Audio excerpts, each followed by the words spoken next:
Sean, what's going on with Musk? He said he wants free trade between Europe and the U.S., zero tariffs. He's attacked Peter Navarro and he's extolling Adam Smith. He's a senior member of the government, seemingly openly critical of the central policy of the government in which he serves. What's going on there? I'm fascinated by it. I mean, because you're right. I mean, he basically went after Navarro. I mean, without saying Peter's name, said like guy from California that went to Harvard with gray hair that works in the old executive office building. Like that could be anybody.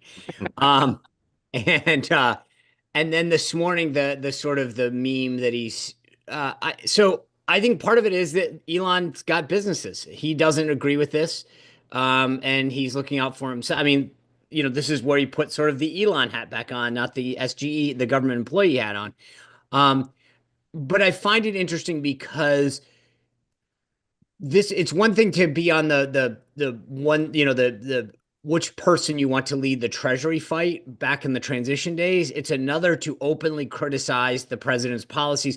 And all Peter is doing, frankly, I'm sure he's behind it, but like is doing what a good staffer should do, which is support the policy.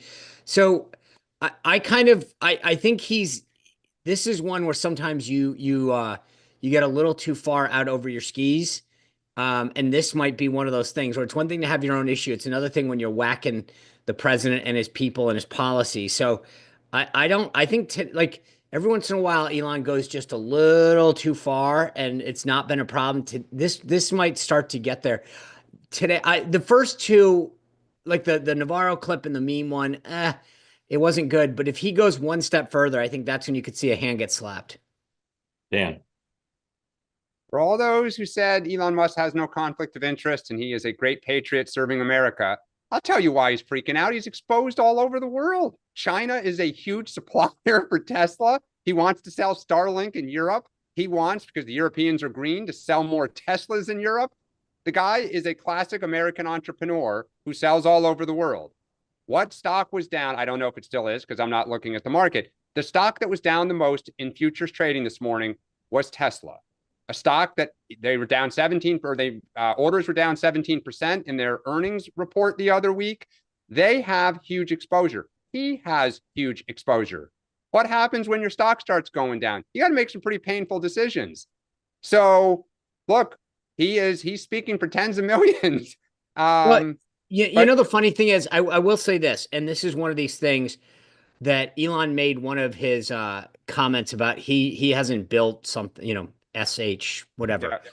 Yeah. I think there is an aspect of that there are people who, and that's where Elon, I think, is going to have a little bit of sway with the president.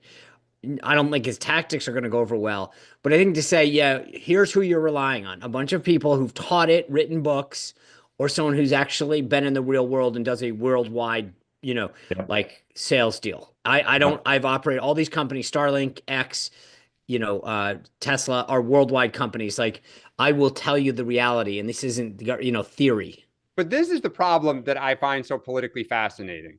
His base is MAGA, and the working class has been screwed by free trade from a manufacturing, like employment standpoint. Take that off the table. But let's be candid. Spends his weekends at Mar-a-Lago. He is surrounded by people who are billionaires and rich. He loves, Jeff Bezos and Elon Musk kissing his ring and working for him, and guys from Goldman. And so you have, on the one hand, Sean, you said it earlier, he's got to show the base that he's going to, he's all in now. And then he has the reality of all these business people saying, you're insane. So how do you hold it together?